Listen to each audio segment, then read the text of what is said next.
Hello guys, good morning. आज घेतलेला काहीतरी बनवायला नाश्त्याला. तर तुम्हाला पीठ बघून समजलं असेल का बनवीत घेतलेला. इथं कांदा बिंदा मिरची चिरून घेतली आणि इथं यो सासा बघा मला गणपतीनं भेटलेला, तुम्हाला माहिती आहे. त्याचंच आपण आज उद्घाटन करायला घेतलेला ना. लगेच इकडं गाठेल पीठ केलं ना, चटणी पण रेडी होती आपली ना. लगेच इथं साशाला तेल लावून घेतलं ना, लगेच घेतलं करायला आपण चालू.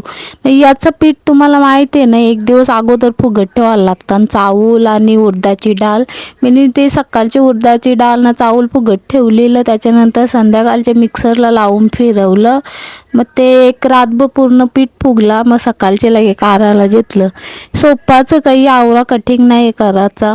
मग इथं बघा कवरं भारी निघतात, फुगल्या कर असंच भारी निघतात. मला असं झालं की आपण मी कवा होताना खावाला कवा बसता. फायनली आपण झालं ना, लगेच खावाला बसलो. मम्मीनी बघा आऊशे टाटलीन घेतले. बरं आऊशे टाटलीन कोणचा होणार, मी घेतलं ताट जेवून बसलो ना. इकडे इटल्या बघा, इटल्यानं बघून हसू नका, आमच्या जवळ सासा नाही म्हणून मम्मीनी जुगार केलता. आता तुम्ही बोलाल की चौकोनी इटल्या कोण करते, आम्ही करता, आमच्या सासा नव्हता म्हणून. आपण खाऊन झालतं ना. इथं लगेच आमचा पार्सल आलता. पार्सल मध्ये ना ते नेक्स्ट ब्लॉग मध्ये मी नक्की सांगेल तुम्हाला. आजच्यासाठी आवराच, बाय बाय.